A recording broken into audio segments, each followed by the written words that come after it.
morning, everyone. Good to see so many turning out this morning. It's also a good day to be doing something like this on the virtual technology method. It's just started to snow in my community, so it would have been a messy day had we been on the road. Just going to make a couple of opening comments and then ask our superintendent to say a few words to welcome us all. If for any reason you experience technical difficulties at your end, all you'll need to do is go back to the link that you clicked on in order to get to this point, and it should re-enter you into the meeting without any difficulty whatsoever. If for some extraordinary reason I have technical problems at my end, same thing. Just wait where you are, and I will reconnect from my location. And if I have a catastrophic problem, I'll be calling George, and we would most likely have to reschedule in the future. I'm kind of the hub as I'm the host for this meeting. I'm just going to activate the microphone for John Wagner. John is our superintendent, and John, would you like to say a few words to everyone, please? Good morning, everyone. I'm glad you could join us this morning for this WOD presentation. I'm sure most of you already know George or know of him. He's a well-known modeler from London. He's been published in RMC and many times in the Anna Marie magazine. So I also want to thank Paul for putting together the pre-show and hosting this. So I think I'll turn it over to George and let him start his clinic. Just before we turn things, thanks, John. Just before we turn things over to George, just let everyone know the basic makeup or the structure of today's program. George will be presenting to us for about 60 minutes. And if you have questions, you may have noticed during the initial rotation at the beginning of the program, but if you missed it, in order to ask questions, we're going to do the same thing that a number of the other NMRA virtual activities have been doing, and that is we will ask you to type your questions into the chat. To find the chat, take your cursor down to the bottom of your screen, and you should see a menu pop up if it isn't there already. And in the very center, you'll see something called Chat. So if you click on the chat, it will then open up a panel on the right-hand side of your screen. At the very, very bottom of that panel, you'll see a message window. Click your cursor into that window and then type your question. At the very end, though, don't forget to press the Enter key on your keyboard. That will send it to us. And what I'll do at the very end is if there are any questions of George, I will be reading them out for him to reply to everyone. Okay? So without any further ado, let's turn things over to George. George, if you want to start sharing your screen, please. Okay, let's see how this works.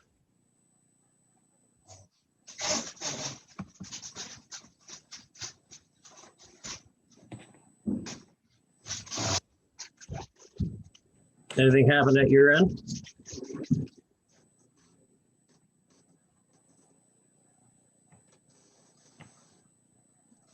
Not yet, George. It says host disabled participant screen sharing.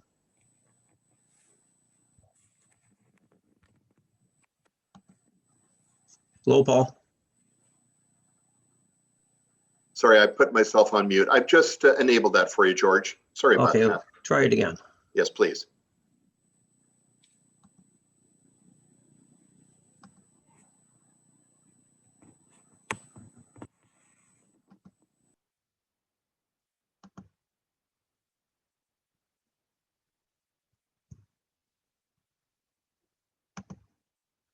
Okay, does everybody see that on the screen now? It looks just great, George, and we are Okay. recording today's session. Okay, great. So welcome to Weathering. It's just some of the products I found that are made life easier for me for weathering and stuff I've learned off other guys. To start with, if I'm doing a plastic model that's, or a freight car or a plastic building of some sort, I usually give it a base coat before I add any powders or pan pastels or chalk. It works kind of as a see-through that makes it just makes it look a lot better. So I use oh, sorry, we're jumping here. So I use flat black. There's a primer red. You have to, if you use a sandable one, like this one's sandable, it's actually extra thick. So if it's a fine detail, you want one that's not sandable. And camel coats, Home Hardware have two really good colors to use. On any metal parts, I use cast iron, which is a nice color for trucks and underbodies and chimneys and all that kind of stuff. On wood, as my base coat, I normally use creosote black and grime, one over top of the other. Years ago, weathering mix was available, which is the same as creosote black. So if you run across a bottle of that, that's the same thing. Excuse me. So the first tones I used when I first started weathering was chalks. So I've got a variety of chalks, which have worked really well over the years. And you can see on this structure here, it's got a coat of Hunterline stain and then grime, and then the rest is all just done with chalks. Then I moved, probably 10, 15 years ago, I started to use Bragdon powders, which I found really good. I almost didn't use chalk anymore after that. Here's 8 of the shades that I normally like using, and I still use them today. So today I use a mix of all the products I have: the chalks, pan pastels, and Bragdon powders. And one of the questions I get asked all the time about pan pastels is, do you seal your models? And I never do. And most of the guys I talk to that apply them, they don't either. It's easy to fix. It sticks really well to your models. And if you do have a spot that needs a touch up, you just grab your brush and just rub it down over, and all is well. So there's a lot of colors in pan pastels. They're about $8.99 a pod, so they can get expensive. So it's best just to pick ones that you really think you can use, and forget about all the rest. Now you can use sponges. A lot of the pan pastels come with sponges. They do a pretty good job, but I have more control with brushes. So I use everything from the micro brushes up to a good quality set of brushes with different size tips.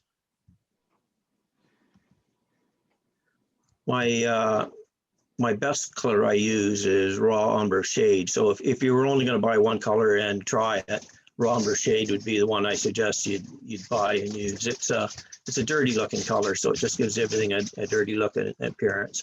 And before I apply any pan pastels or chalks or Bragdon powders, I always give the model a flat finish of whatever your favorite flat finish is that you like using.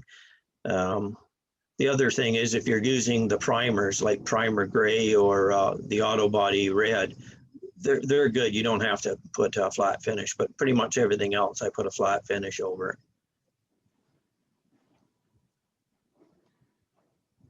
And my second choice is this color right over here. So that's Red Iron Oxide Extra Dark.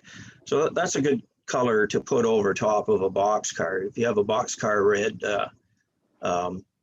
finish or a barn that's brown, that's a nice coat to put over top, and it gives you that little bit of a see-through and a dull look to whatever the model is. And it kind of covers up the lettering. It doesn't look quite as bright. And when I apply these colors too, you want to do it really light. You don't need to do it really heavy. You just go over light. The color in the middle, I don't use it quite as often. It's Burnt Sienna Shade, but that's a lighter color. So if you got a lighter color car, you might want to use that one. My third and fourth choices are in the gray tone. So neutral gray, which is the one in the middle. That's a light gray. That's maybe my best color for weathering. Any streaking I do on the roofs, down from window sills and stuff like that. And hopper cars, you got a gray hopper car, just a coat of that over, it makes a big difference. So that's number 3. Number 4 is the neutral gray extra dark.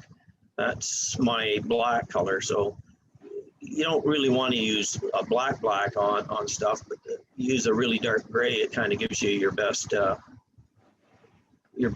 look to it. The furthest one over is neutral gray shade, so that's an in-between. So if you're going to buy 3 gray colors for shading, those would be the 3. So my number 5 color is titanium white. It's just mixed in with a couple other shades here that I use every now and then. So the white is really good for like any kind of streaking that you want to do on it, or a gray building that you want to have a bit of a white tone to it. This green that I use here, it's chrome oxide green. It's almost the same color as the old Flocal Depot green. It's like if you've got a structure painted and you want that a green tone to the window, you just brush that on. And the furthest one over, I did an article a while back on fading paint colors. So if you're doing a boxcar or any kind of a rolling stock, just brushing a very light coat of that over really gives it a faded appearance, and it's very simple to do. Like in a matter of minutes, you can fade down the look of a car.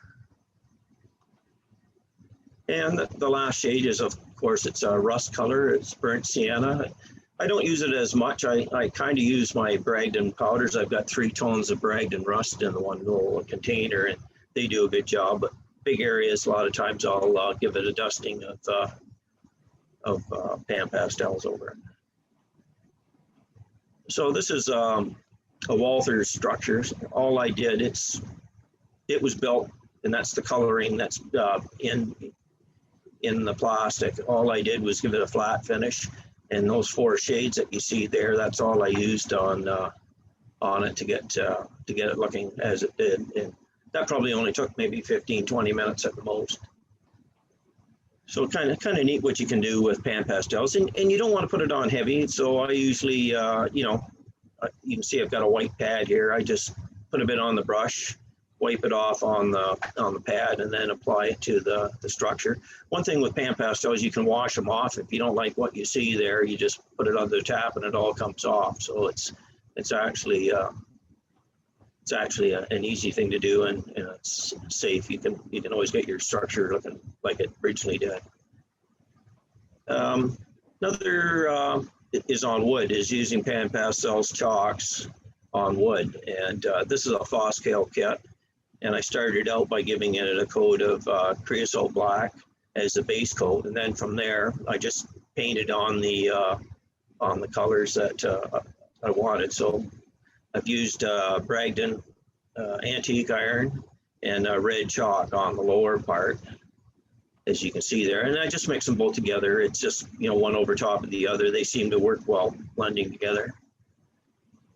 And on the corner trims, I use either a micro brush or a really fine brush. This fine brush that you see up here, it's worn down to a stub, so it works good for rubbing along there, and it gives you that weathered look. Like most times with kits, they tell you, paint the walls, do that when you're prior to assembling them. I actually like assembling them and then adding the colors after, because that's basically how you build a building, and then you paint it after. You don't paint all those sections and then stick it together, and it kind of gives you that bit of blending between the different colors. So in the lower photo, you see the greens I've used. So once again, there's that PanPastel, kind of the olive green look, and then I just use some dark green chalk. So between the two, mixing them back and forth, it kind of gives you a nice effect. And there's kind of an overall look at what it does. Now the nail holes, I find when you're using the chalks, the PanPastels, they'll fill a lot of those features in. So I actually add those after, so they're not quite as straight as if you would be doing them prior to, but it still gives you effect, and they're not full with powders and chalks. And there's the back wall of the same building. So you can still see some of the gray in there from the original coating. And the plastic windows, they're the same. They were just, everything's just painted with PanPastel and chalk. So this is a small barn, large shed that I built a while ago, and I started again with the hunter line stain, and then added the red oxide. So that's my number 2 PEX, the red oxide on the edges and along the corner, and gave it a bit of a brush over. And then I just highlighted it all with chalk on there, and it came out pretty good. So there's the finished building on my layout. You can still see some of the coloring showing through. It just a kind of a nice effect instead of painting it with paint. So here's another little project I was working on, is AHM structures. So you can pick these up for $1 or $2 at the train shows whenever they come around again. So that's spray bombed with the auto body red, and that's the one that is a little more coarse, but the details are quite thick on these, so you don't have to worry about filling in fine details.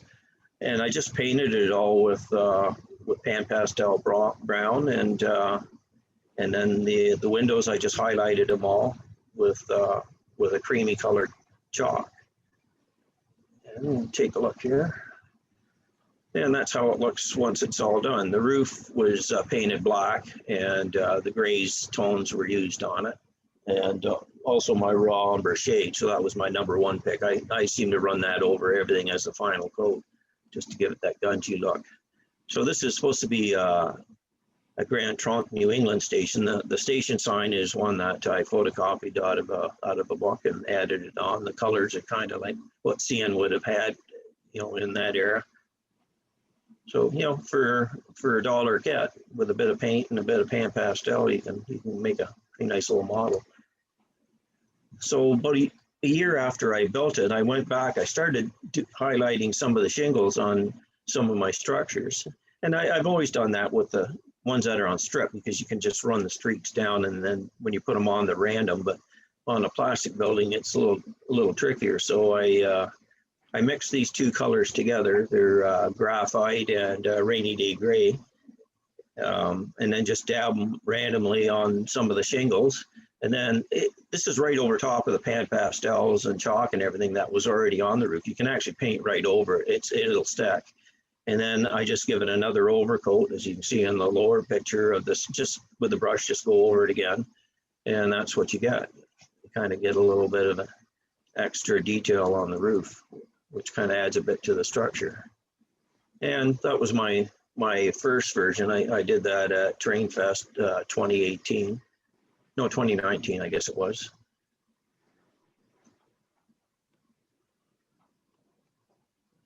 And that's same thing. This was just a plain gray roof. That's one of the Menards buildings. I did that for a friend of mine.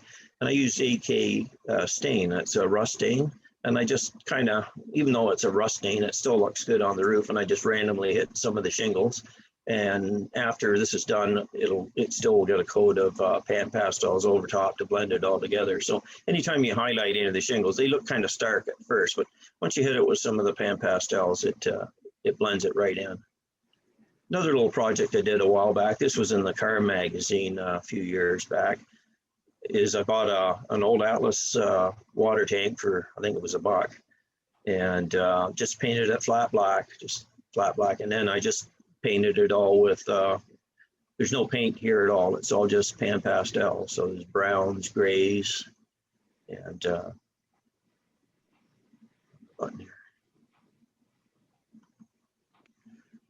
looking down at the roof, you can see all the different colors that I've added in. There's about 3 different tones of PanPastels, and the same on the tank. And the thing is, if you don't like it, you just put it under the tap and it all washes off and you start it over again.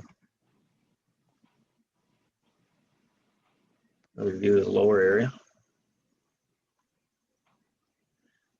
And I use a lot of chalk on the trims, like white chalk or white PanPastel. And this is an N-scale building. And most of the time I just apply it with micro brushes. It works best. One thing with N scale compared to HO or O scale is when you use powders and chalks, you got to go a lot lighter with them. I found that I build up too much and it just doesn't quite look right. And what I've done, I just recently finished a big barn that was an N scale, and I used all my regular techniques for HO, but in N scale, it just didn't look right.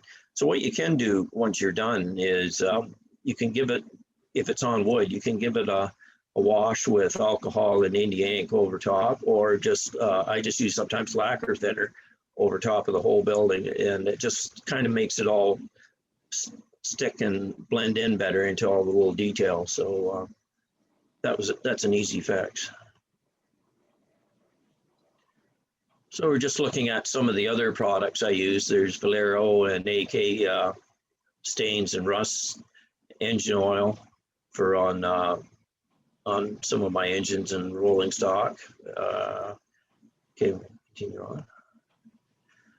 So this is a little building I picked up. That's how it looked when I bought it, and I just wanted to try it. It's easy when you buy these little buildings already pre-built at the show, and you get them for, you know, a nice price. You can play around with them, and if you don't like them, you just get rid of them.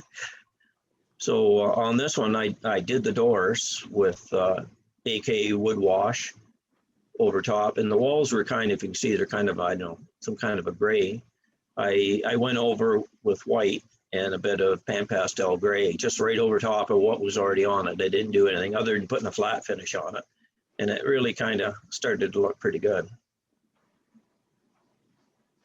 And on the roof, I actually had this model at a few of the little clinics I was doing that were hands-on for guys, just showing how you rust up metal roofs and that. And so there's 2 or 3 different products on it. But one of the ones I really like using, and this was passed on this by Jim Sloan. This is something he used a lot, and we talked one time, and he kind of got me going on using this. So it's actually a really, if you're going to buy any kind of a rust stain, that would be your first one to get, because it's got a lot of nice applications, and it'll highlight your roof really nice. So here's the finished model.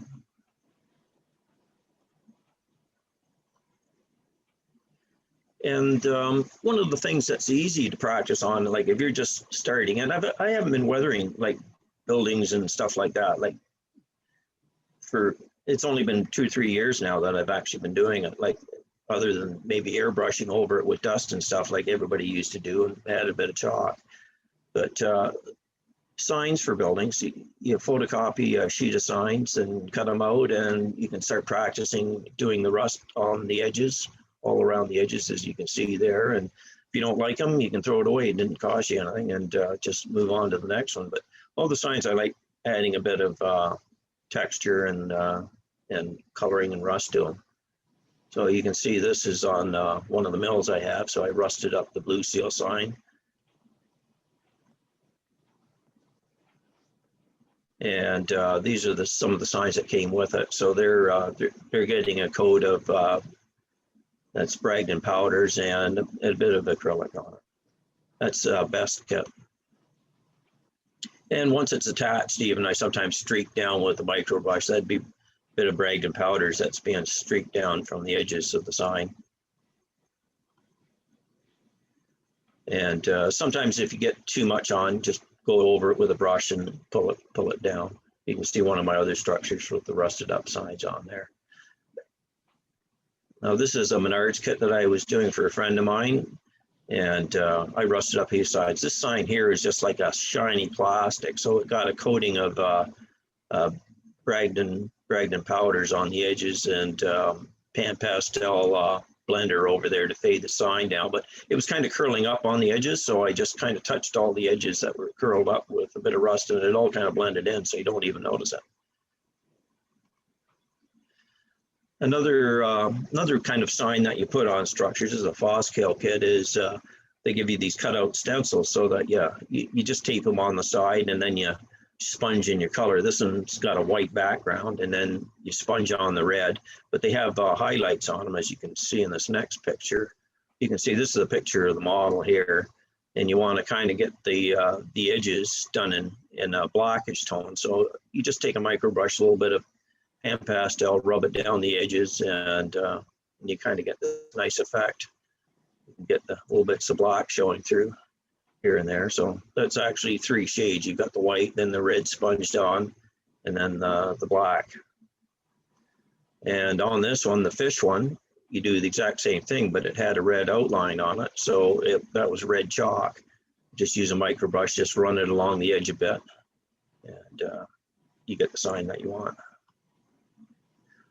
For other buildings, it's just simple. It's just tape it on. And I like using these sponges. They're just cut out of, any kind of packing material I get. I just save some of it and dab it on the side here of my cardboard that I'm working on, and then dab it on the building, and it gives you a nice effect. And you can see some streaking down. So that would be either PanPastel gray or PanPastel white, just a bit of a wash down on it. And once again, that's another Fosskill. That's one of their kit of the months. Same thing for getting your finish. It's just Hunter Line weathering mix, so it's gray color underneath, and then just sponge on white. And then when you're done, just put the stencil on and just lightly sponge on the black. So nothing too tricky about that. So this is an O-scale structure for the O-scale guys. I picked up at one of the shows, and it was kind of neat. It was made out of plaster. It's four pieces of plaster wall, and then a piece of cardstock with some shingling on it. And I wasn't really sure, what I was going to do with it, but this is how it turned out in the end. I added some trim around the window in a stack. But for the coloring on here, I started out with some of the green tones, some of the gray, all PanPastels. So I got about 4 coats of different color PanPastels on there. And when I got done, it didn't look right. For some reason, it just didn't all work. So I gave it a wash of India ink and alcohol over top of it. And it really, it just pulled it all together. It just seemed like everything seeped down along the edges of these board and battens, and, in the corners, some, the powders, and some was stayed on the building and some ran off, but it actually looked really good. So I was really happy how it turned out. So there's always, when you get something and it's not totally what you want, you can change it by just applying something else over top. Now we're looking at a few pieces of rolling stock. I wanted to do a couple pieces that had a totally rusted roof. So I started off with cinnamon brown. I also use this for painting my wheels, the inside of the faces of the wheels, and that. It's dollar store paint, so it really doesn't cost you a lot. It's a great big bottle. And I just paint the whole roof with it. Just one coat, and that's all you need. And then after that,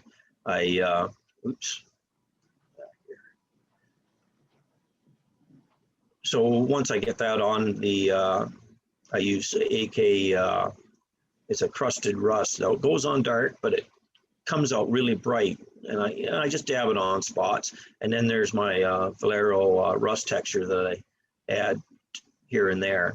And then once I get that on, I go over top of the roof and the sides with different PanPastels. So that PanPastel is a burnt Sierra shade over the roof, and you can kind of see highlights of some of the different colors in there, and it just kind of give it a good look. So on the side, I use the colorless blender, so that kind of gives you a look at how it fades down by just adding that over the gray. So you really don't need to do a lot, and it kind of makes it look kind of neat. And on the layout and sitting finished on my workbench. And I did a second car. If you get the NMRE magazine, this was in last year. That was an air slide that I did up and used the same technique. So those are my 2 rusty roof cars. You see those here and there, and it's kind of neat to have one for on the layout.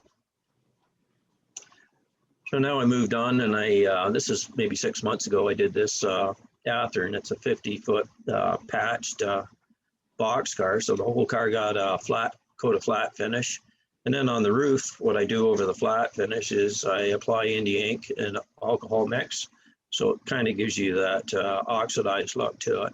And then I touch it with a Valero rust texture. There's AK dark rust deposit and rust streaks applied. Not a lot, just a bit here and there on it.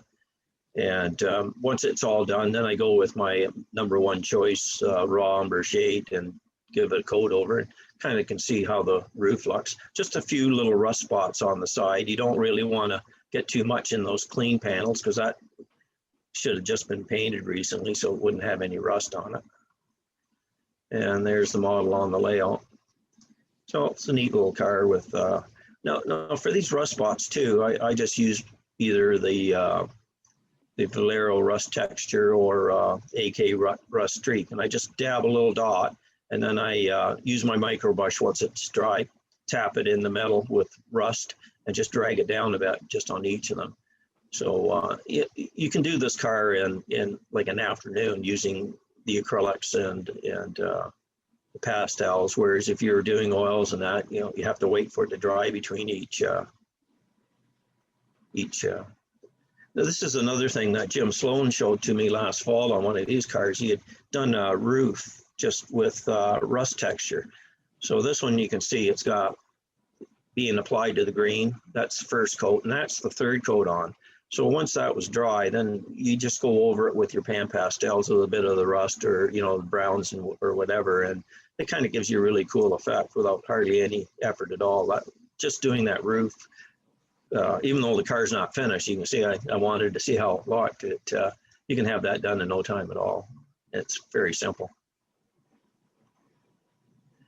And once again, there's another car. So that's my alcohol mix. So it's 70%. If you're using this, like a lot of times I'll use this on my wood structures too. So you want 70% or higher alcohol content. If you have like 50% or lower, you're getting a lot of water, and it'll make your wood structures warp a lot. So the higher it is, the better it is for wood. But on plastic, it doesn't really matter. But 70% that you get at the dollar store and works good. So flat finish on first, then a mix of this, and a little bit of rust after added on, and you can kind of have a neat looking roof. This was a Denver Rio Grande Western narrow gauge car that I bought partly built, and I wanted a tool car for my ON30 main 2-foot, so I decided to convert it a bit. So I gave it a main 2-foot style of door. There was no roof or anything. The side walls were built, but nothing had been assembled. So I kind of wanted it to look really ratty looking. So I individually added all these roof pieces and weathered it up. So first coat was my Hunterline weathering mix, and then a bit of Flocal grime, and then the rest is all just highlighted. It's just all PanPastels. I didn't use anything but PanPastels on this. So by just adding little bits here and there, that's what it came out to look like. And it's looking down at the roof, kind of a neat effect. And I added a bit of detail inside the door, a sign on it, and yeah, kind of a neat little model. So once again, this was in the structure was in the start of the presentation. It's a branch line model kit of a structure that's still standing at Danby, and I took some pictures of it, so I wanted it to look the same as what I saw. And I started with Hunterline stain, and then the grime went over top of that, but as a wash. And I do it all with the Flocal colors while it's still wet. This is kind of a stinky project. I don't use Flocals that much anymore, other than the grime for the base coat. But I actually put a real light coat of wash of black over top of that. The reds are actually chalk, and the red paint here just brushed on, but very, very thinly. And if it looks too thick, you just add more thinner over top, and it brings it back down. And then once you get it to this looking like this, the rest is just done with chalk. So I did this maybe 10 years ago. So you can use, lacquers and these paints, which kind of is a good thing if you're doing it outside. It's not great in the house. So that's the finished model. So once one side is weathered, is what would be to the weathered side, and the ends are more of a darker red. And that's it on the layout. And that's Northeastern barns. Use the same technique as what I did on the coal dock. More red on that and less on here, and just some streaks down. That's all just chalk streaked down. Okay, something that's fairly new out, maybe a year and a half. It's been around for modelers, train modelers at least, is AK weathering pencils. Kind of a neat little thing that you can use. Whoops. Get this going the right way. Sorry, guys. I got it. Oh, yeah, okay. So I bought 3 or 4 pencils at when I was down at Train Fest B 2019, just to experiment with. And since then, I ordered 5 packs of a couple different shades, rust shade, and the other one is black and white. There, you get 5 pencils for $10, which isn't bad. And I use them for highlights, like on these ribs, on the rungs and that. It just kind of gives you a neat effect. On this covered bridge I was doing, I was weathering it with my PanPastels, and I thought, well, I'll give it a try. I'll use some of these pencils I have. Well, this is a whitish, it's dust rain marks, and I just kind of streaked it down. This side isn't done, but you can see just by streaking it down randomly, it didn't matter if it was in the grooves or not. It kind of gives you a really neat highlight. So that's a simple thing. And, you know, once, even with buildings that you've already got built, you can just go back with one of these pencils and just see what it does with it. And, so, you know, structure can always be updated a bit. So I find a lot of my models are never finished. I'm always going back doing something. So in the grooves, I've used one of the darker colors. This is Intermountain Tichy model. And I also used smoke and dirty white on the insides, just to highlight a few of the seams and that. And once you add some of the other textures, then it all seems to blend together really nice. So that's a finished model there. And once again, there's my gunmetal, and I'm just running it. You can see I've done the seams, so you've got rivets on there. So I just run it down the rivets, and it kind of, you know, without any other weathering on it, it adds a little bit to it. And then I put a bit on the ladder. The roof is done with the India ink and alcohol over top of the flat finish, so you kind of get a little bit of a weather there. Now this is a Rapido, one of their double sheath box cars. So when I bought it, I decided to see what I could do with it. And the sides,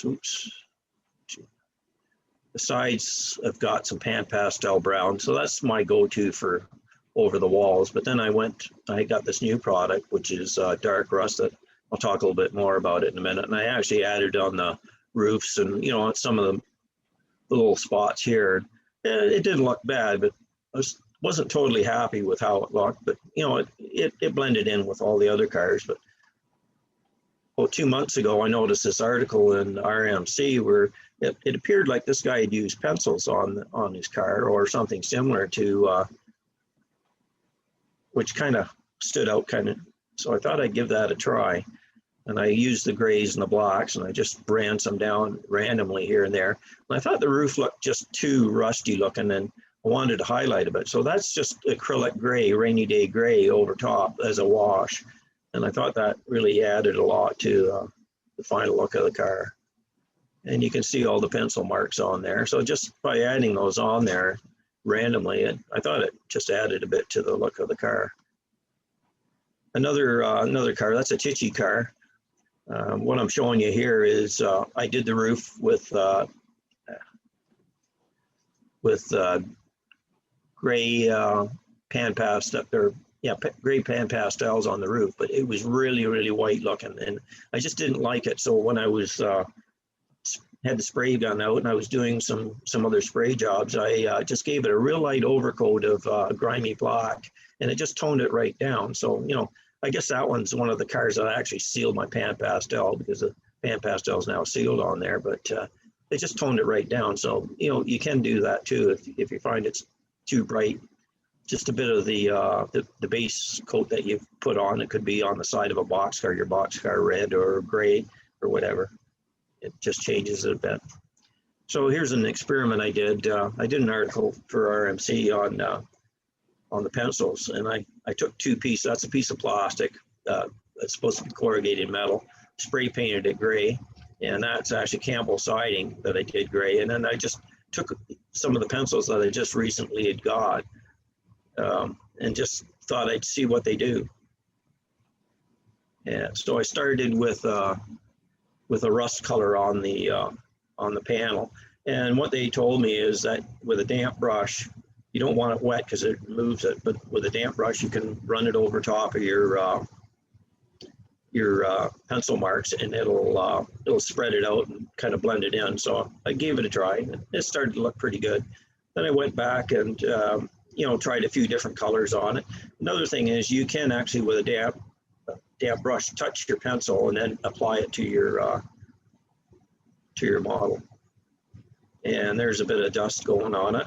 So, and then I decided to do a bit of sponging on it. So this slimy grime green is kind of a neat color for, and then build a silver. Since it's going to be metal, you want to have that silver look. So I sponge a bit of silver, and this is what it looked at. So there's a bunch of pencil underneath and then a bit of sponging over top. We're good to go. So there's, the tips are very soft. So if you sharpen them, they break off, save them, because you can use them for dabbing with your brush. So this one's got these three colors over top of the metal siding. And then I just wetted it to blend it all in, just playing around with it, just seeing what it did. And, you know, it didn't look bad. And then I decided to go back over it with a bit of streaky white. Oops. And then I added a bit of rust texture and AK rust streaks on the joints, just to kind of give it a different look. And there's the two of them side by side. So turned out a lot better than I thought for first time trying pencils. And also here's another wood building, and I use the dust rain marks and just run them in the seams.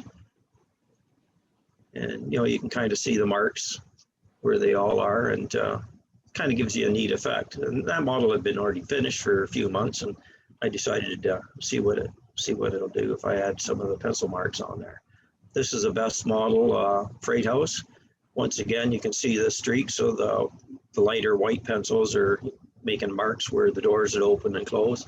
And then, you know, you get the weather, and you get a bit of rot. I use the darker color pencil on the bottom. So kind of gives you a little bit different effect that you might not be able to do with a brush. Same on the roof. There's a bit of the lighter color on some of the seams just to kind of highlight it a bit.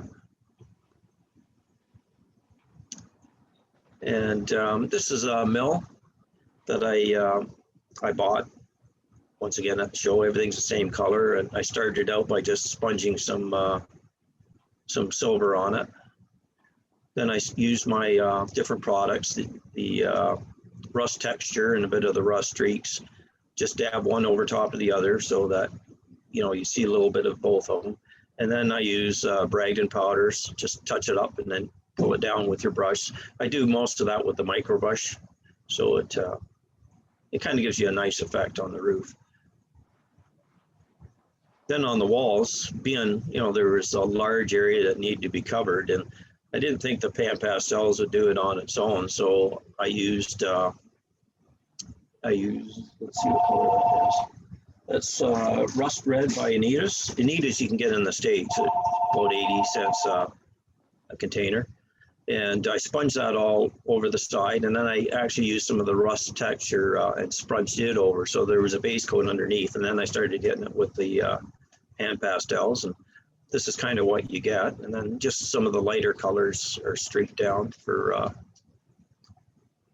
as stains. The signs are all rusted up. And once again, you can see all the signs I've added to it. That's just a straw. It didn't have a spout on it, so I added a straw. Things looking good.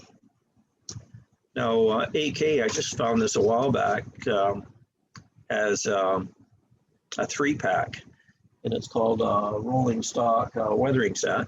You get a wash in there, and you get 2 pigments. One is steel, and one is rust. And I found this to be a really good value because these 3 colors are stuff you use all the time. So this car on the inside, I just gave it a whole coat of wash all over the floors. Then I tipped it upside down, and then the stuff kind of ran up from the corners into kind of points there. And then I just used the rust colors and just kind of streaked it down. That's a powder.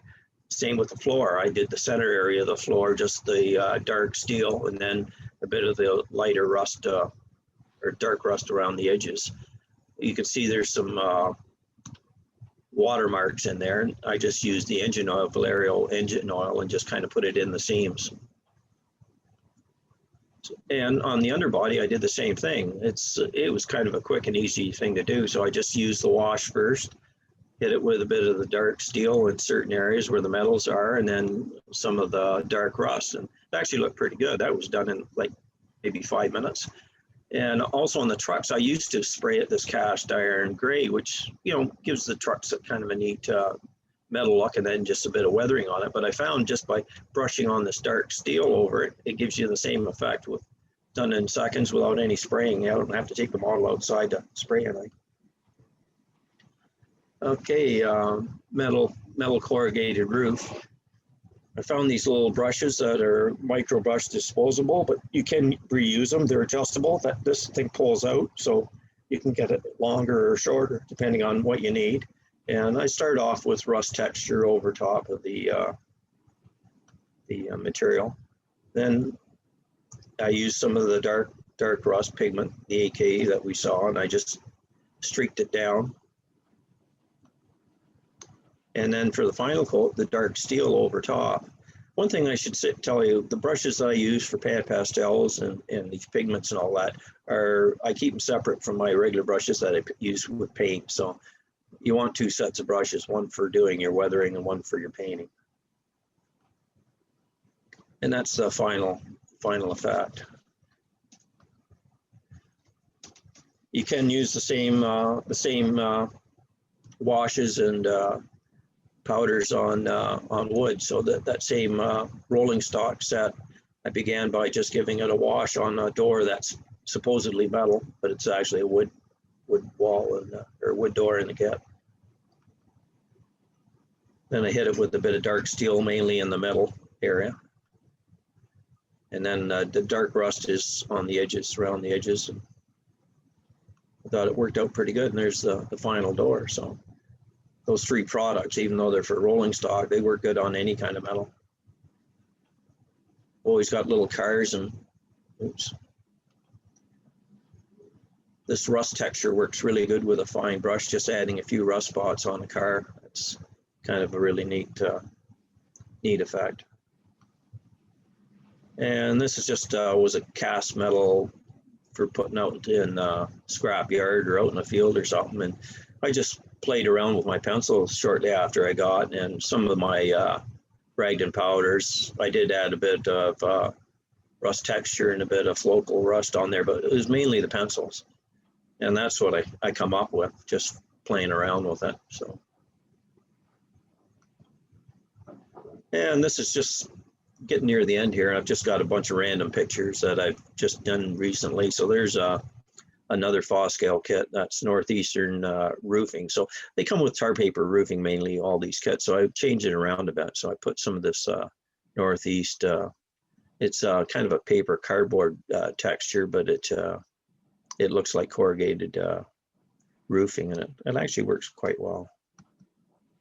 And the same kind of Bar Mills has it included in some of their kits. So once again, there's a bit of rusted up roofing. And that's the same, that's scrap pieces. So this is for a diorama that I built for taking photos. It goes in the background, and just rusted it up a bit. Box cars, once again, you can see the markings from the pencils and just some of the rust texture, not a lot. That's a national scale car. mini kit. I used that's a branch line body. Just added kind of a kit bash.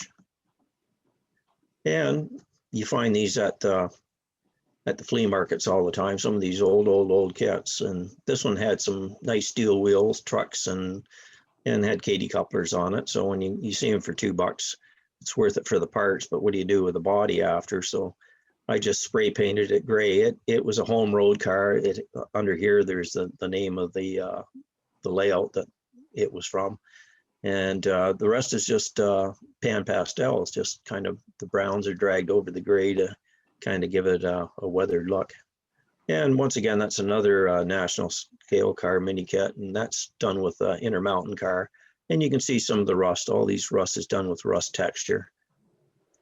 Not a lot of weathering on it, but a bit. And most of the time, there's a very, very light coat of red iron oxide dark rust, a PanPastel color just over top of it.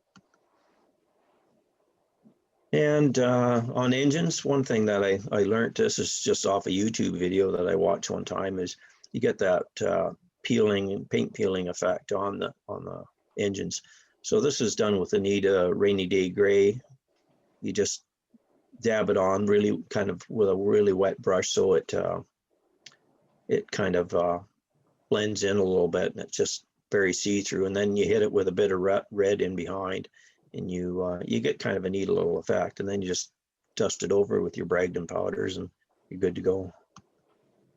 So here's the engine in a scene, but what I really wanted to show you was this structure here. Even though the roof's weathered, that's all that got weathered on it. You don't have to really weather a whole structure. You just, what stands out mostly is the roof on it. So all I did was weather the roof. The rest of the body has no coloring or weathering or textures or anything added to it. It's just straight paint. In my backdrop scene, my back alley, I had a bunch of leftover parts, so I was trying to make some buildings out of them, and here's one that I did. So just a little bit of everything that I've got that added on there. Signs are rusted up. For the mortar mix, I use Robert's mortar mix formula. It kind of works really good, kind of cover it all in. Just some broken windows, plywood that's from Roomettes. They have sheets of plywood that you can add in the background. Another Foscale building, so it shows just the weathered gray on there, hardly any paint. It's just a bit of white that's been sponged on there, but doesn't really show that much. You can see a little bit more there, but you can see all the signs have been rusted up a bit and then streaked down with powders or pastels, whichever one you like the best. This is one of the structures Brian Smith gave to me to see what I could do with it. It's an old kit. Don't recall the name of the kit, but a lot of the stuff when you buy a kit, it isn't really that great. Like, it had flimsy cardboard roofing, which was all sagged, and he tried to use it, but it just didn't work. So those are styrene pieces I added, and then tar paper roll roofing is added. Once we get back into our hands-on days that we can do WOD clinics, that's one of the clinics we're going to do when we build one of our little structures. Everybody will learn how to do a roof like that. And once again, there's our northeastern bit of roofing on there, and all the coloring on that is, everything is just done with Bragdon powders and PanPastels. And you can see the signs, and add a bit of wire on the window, and you see the signs have all been rusted. And some of the Valero engine oil has been dripped in here, and also on the barrels along the bottoms and the sides. So, you know, you can add your weathering to almost anything. Another building, that's a Foscale low scale building, and same thing. Most of the weathering is PanPastels. The sides are all the PanPastel white, just over the gray for the coloring. Look at the other side. And these structures I build all the structure. The whole, other than this piece, is weathered and painted first and then added on. But all the white is painted on, then the trim is painted. So you can build it and then paint it after using the PanPastels, and and chalks and whatever. This is a Foss scale model also, the ice house. It originally came, when I first built it, it wasn't weathered this much, and about 6 months after I built it, I thought, oh, I can go back over. This window had a flaw in it, and I didn't have another window to fit it, so I decided just to board it up. I added the tar paper roof on that I mentioned that we'll learn how to do at one of our hands-on shows, and then I rusted the sign up. The sign was kind of, really good looking, and I decided to rust it up, and I sponged a bit of the rust texture on the bottoms and that, and it was good to go. And there's another one that's got mainly the PanPastel white, and I sponged on a bit of acrylic white on the windows and trim and doors, so give it that kind of gungy look.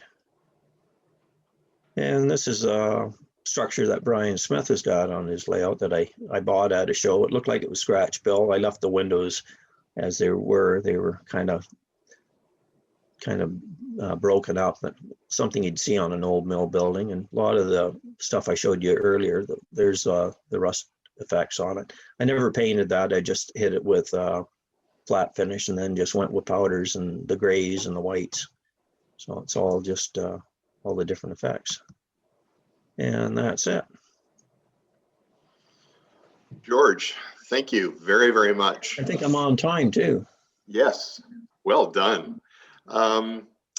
If you want to stop your share, yeah, and okay. I'll just bring up questions just while I'm doing that from the chat. Just to let people know, George made reference to hands-on clinics, and I don't recall if John said this as a part of his introduction of George, but for about the past 2 years now, George has been the WOD's program director. So we've had a lot of great programs, and I'm sure, unlike the rest of you, we're looking forward to getting our vaccinations and being able to once again meet face to face. But until then, hopefully the decision by the WOD to invest in a Zoom professional contract gives us the ability to have these seamless programs virtually, essentially any length, and we can host up to 100 people at a time. A question that a number of you asked, I'll answer with a couple of bits of information. You asked if this program is going to be available afterward, and the answer is yes. Some of you may be aware from some of the announcements that we've made that Steve Wright, our webmaster, is in the process of redesigning and enhancing the WOD website. So George has kindly given us permission. So we will be having on the website very soon a PDF version of all of his slides. And as a part of the redesign that Steve is undertaking, we will also be finding a way that we can make available a video recording of this presentation as well. And it will be an MP4 file, which you can download from our website. We'll give you an update probably in about 5 weeks or so when some of the updates are available. There'll be new features, new categories of information, and certainly members of the executive have been providing. Steve Juranics comes to mind, and George himself have been suggesting different things that we could add into the website. If anyone else has any suggestions of things that we could be adding, you can contact me at secretary wod-nmra.ca.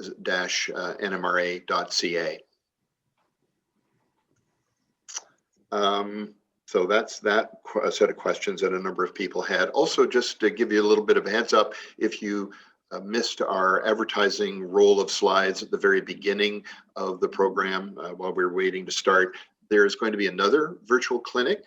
If you want to mark this into your calendars, April the 3rd, which is a Saturday, from 10 to 11. We're pleased that Bernard Helen, who, among other things, is the owner of Mini Prints. And Bernard will be conducting a workshop on how to paint and detail very realistically any 3D printed figure or a vehicle or other detail that we would care to add to any of our sites. So, or any of our scenes, I should say. So let me turn to the balance of your questions. Oh,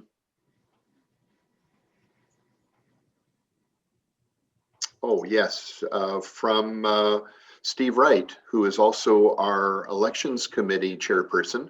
Just a reminder to everyone that if you have nominations for someone to stand in any of the positions on our executive, please submit them to our webmaster as soon as possible. And we will be contacting people who have been nominated to assemble the poll for everyone. I'm just scrolling down. George, a question from John Johnson, superintendent of the International Division. He asks, when you say you use colorless blender, that's the PanPastel, to fade the color of a car, is that a shade of PanPastel or is that your neutral gray? No, that's an actual, let's see if I can find it here. I don't have it out here, but it's an actual own pad that what it was made for is to add it to other colors to lighten the colors up. But I learned off a friend of mine that it actually works really good if you just put it on just as is over top of your car, and it just makes the finish fade, like the color looks faded. But that's what it's for. I'm just gonna see if I can pull it out. I'll hold it up to the. While you're looking, George, just to clarify, that is one of the colors in PanPastel? Yeah, let's see if we can get it up in there. Hold it a little, just a little back. Perfect. Actually, it shows it reversed for some reason.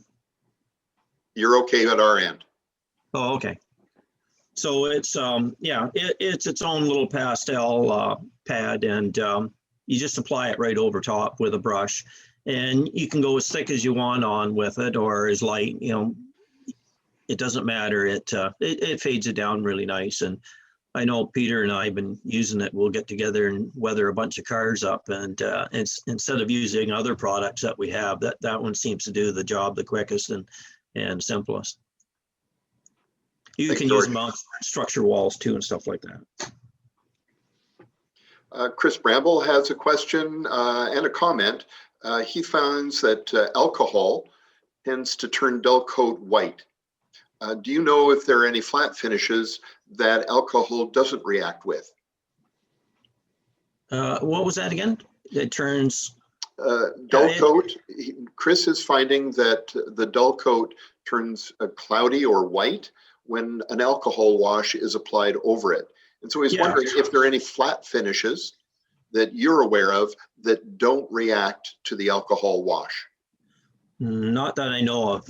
Actually, when I was showing you those roux, the alcohol and ink, that kind of gives you that milky looking color. But if you want to get it back to its original color, you just hit it with flat finish again, and it brings it right back up. So if you put alcohol over top of it, and that's another weathering technique. I forget the guy's name, but it was in one of Tony Custer's book, is how he weathers his cars is he puts a coat of flat finish and then just brushes alcohol over it, and it gives you that kind of faded look. I'm not that fussy about it on the sides of the cars, but people do that. And if you want to bring it back to its original look, you just hit it with another coat of flat finish, and it just disappears. It just goes back to the way it was. All right. Thank you for that. If anyone else has a comment on that one, just type it into the chat, please, and I'll pick it up as I scroll through. George, a question from Tony. Have you used AIM powders, AIM powders? And if so, what do you think of them compared to the products that you were saying that you were using? No, I haven't used any of the AIM products at all. I know they're out there, but the big thing is the cost of stuff. Like just when I was saying, you know, which PanPastels I used, I started out with only about 3 or 4 colors, and then I added a bit to it until I had about 6. But I've probably got 10 now, and you know, at $8 a piece, there's, you know, $80, and then, you know, you look at all the other stuff. So I just kind of pick ones that I feel that work for me, and that's the information I try to pass along, that you can actually get away with only maybe 4 PanPastels, a bit of Bragdon powders, and some chalks, and do it without having a big investment in weathering stuff. Okay. All right. Thank you. Ian Clark is asking, where have you found is the, in quotes, best place to purchase AK paints and pencils as well as PanPastels? There, as far as AK paints go, there's not really a lot of places. There's a gentleman in St. Thomas that has a good supply. I forget now the name of the hobby shop in St. Thomas. Is it Iron Horse? I can't remember the name of it. It's on the main street there. And as far as PanPastels go, there's a lot of, Credit Valley has it. And well, as far as the AK, like that set of the 3 colors that I have, that you can get that at Bruffdale Hobbies. The Valero paints, there's a good supply of it at Bruffdale Hobbies. Credit Valley has PanPastels, and also in Paris, the hobby shop in Paris, they have a nice selection of PanPastels. Bragdon powders, the only place I ever saw them was in Credit Valley. Now, there's a lot of places in the States and at the train shows. If you're at the train shows, there's quite a few people that do sell a lot of that stuff. You just hit and miss where you find it. Just circling back to the discussion about dull coat, Ken Hutnick out of Windsor is saying that the chalky or milk color that dull coat turns is unique to its particular paint, and that he finds that the Model Master or other brands of acrylic flat work much better underneath the alcohol washes. Okay, well, that's good to know. Also, Gary is saying that he's been purchasing PanPastels at Desserts and other art supply stores. I've not noticed them in Curry, which is one art supply store that I go to. I've been buying things online for well over a decade, and I know that I obtained my initial set of PanPastels after that workshop that you did about 2 years ago, George. I got mine from Amazon, and you can hunt around Amazon.ca, by the way, and you can hunt around for which vendor is supplying at the best price. No, I do know that some of the guys, we did that clinic where I had, you know, favorite tools and tips and stuff that I use, and Walters has some of that product too, so you can actually order it through Walters. Yes, and also Micromart, I recall, has some of these products.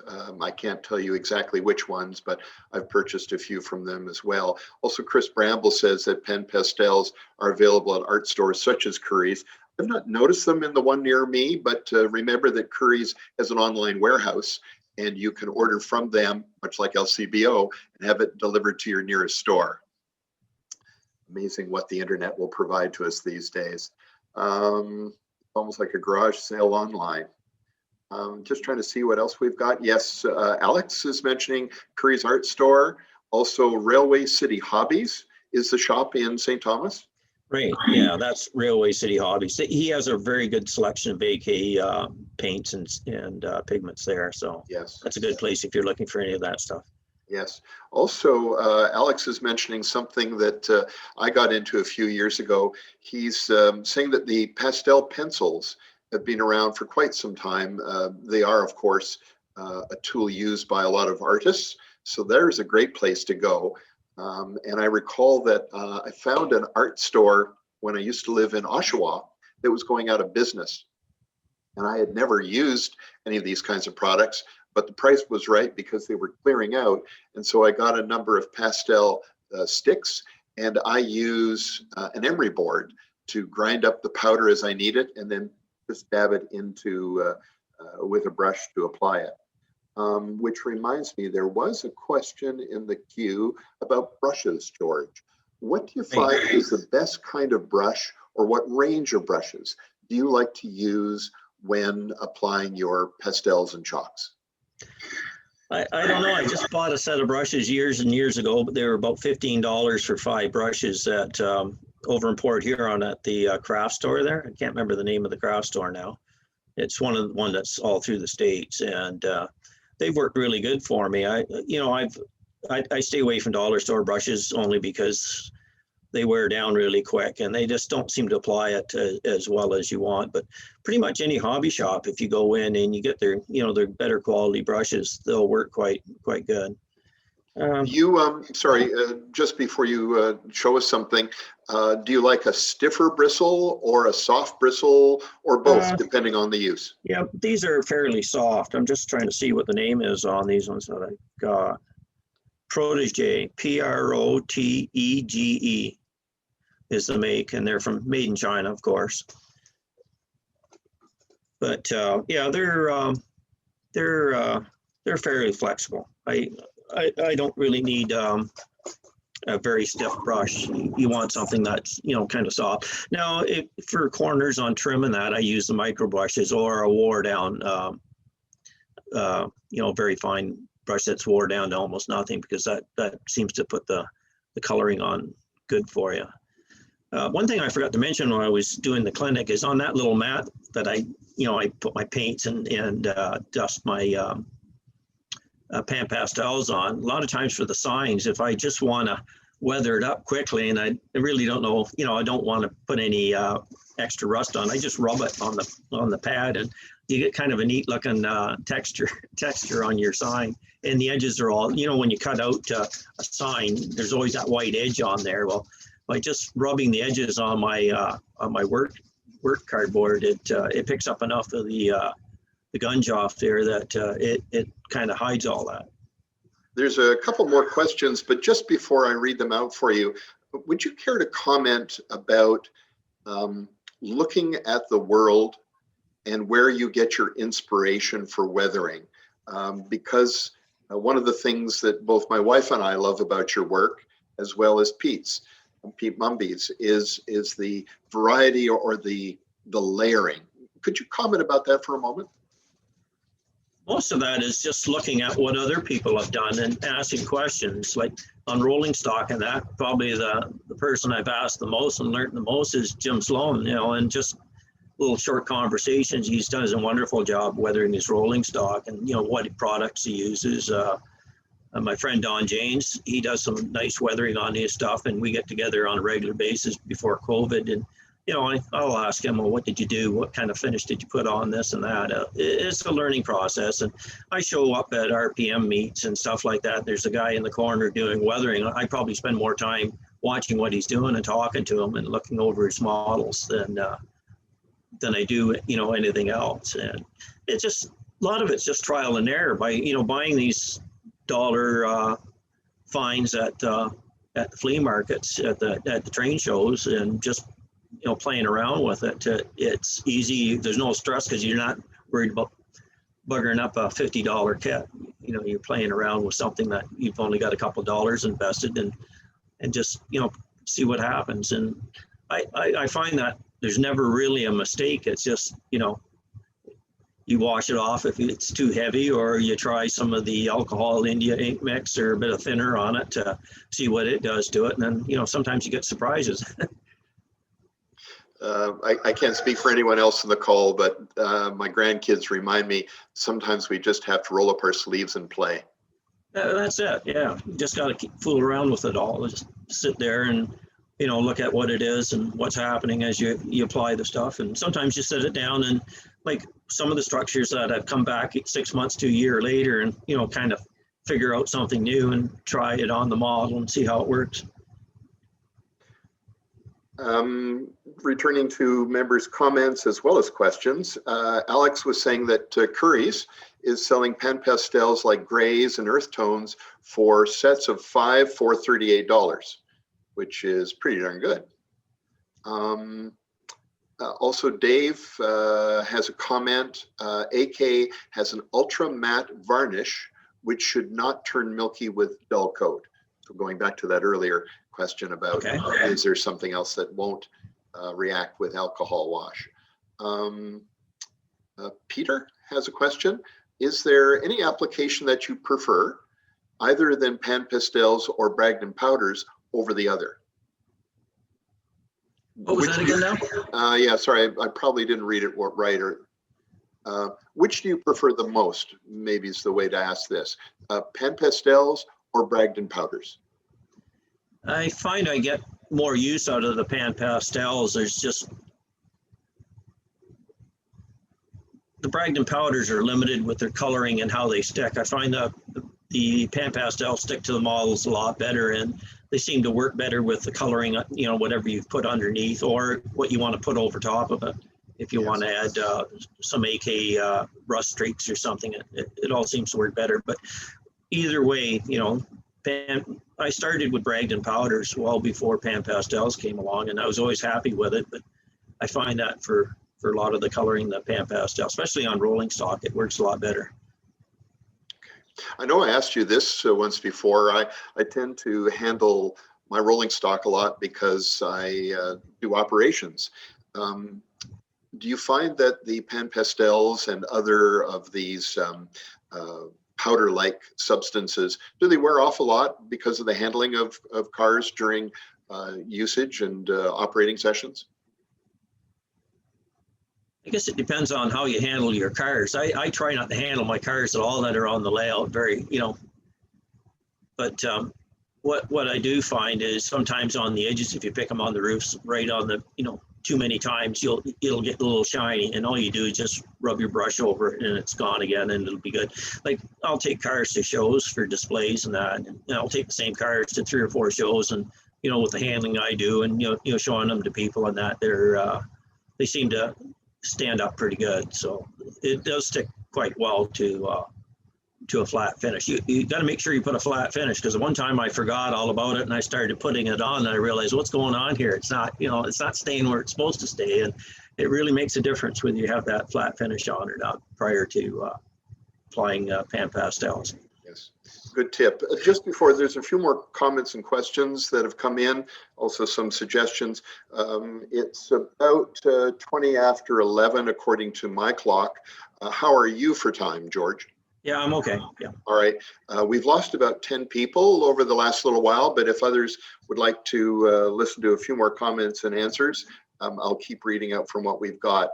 John R. Offered a good suggestion. I'm not familiar with this hobby store, but it's one I'll check out. Wheels and Wings Hobbies, which is located in Toronto, apparently sells all of the products that George has been talking about in today's clinic.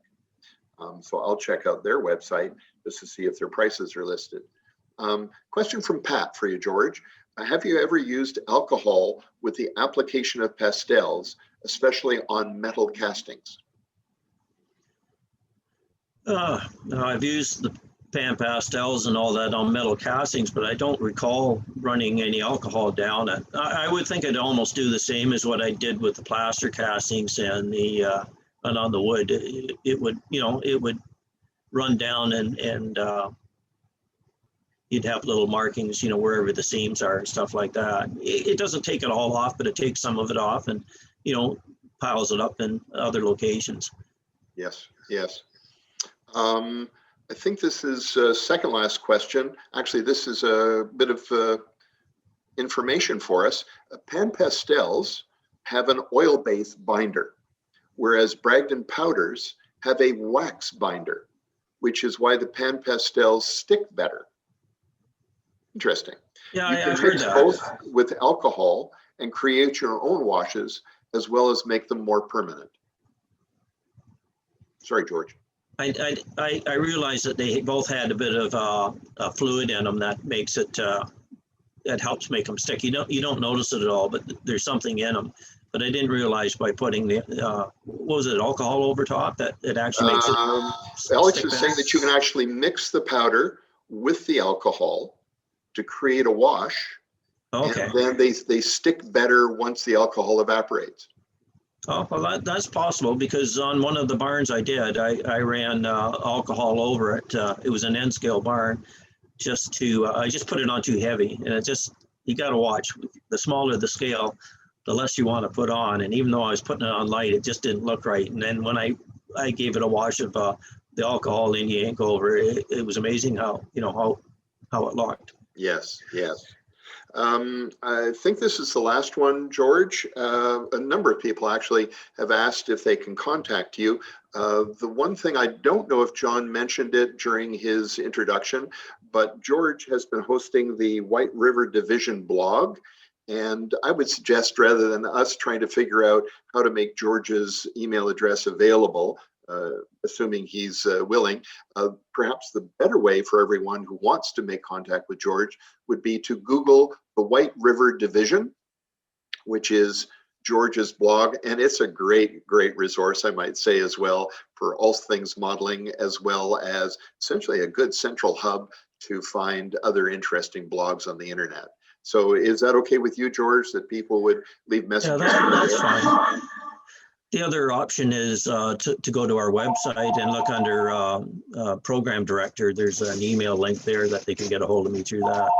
Yes, thank you. So I hope everyone got that. If you go to the WOD website, George, as I'd mentioned earlier, John perhaps as well, that George is our Program Director. Thank you for that, George. Also, Ian is giving us a bit of information. The Wheels and Wings hobby store that apparently has all of the products, carries all of the products that George has been discussing how to use, is half a dozen blocks west of John's Hobbies on the north side of Danforth Road. And I know where that one is. Yes, it's well, if I recall, it's well east. So it's near Woodbine. They don't sell train things, but they do have lots of paints, etc., along with planes, boats, cars, etc. And several people have reminded us art stores are a great source of possible new products that many of us have not thought of before. And I know there are a few people in our WOD organization, Steve Juranix comes to mind, who, like me, like to model armored fighting vehicles. And if you take a look at some of the excellent work done by armored fighting vehicle modelers, there is some real technique on aging and chipping paint on a variety of services that they've mastered very, very well, that we can easily apply to rolling stock, certainly, and to locomotives. George, any last comment before we sign off for the morning? I think I pretty much covered everything. It'll come to me later in the day.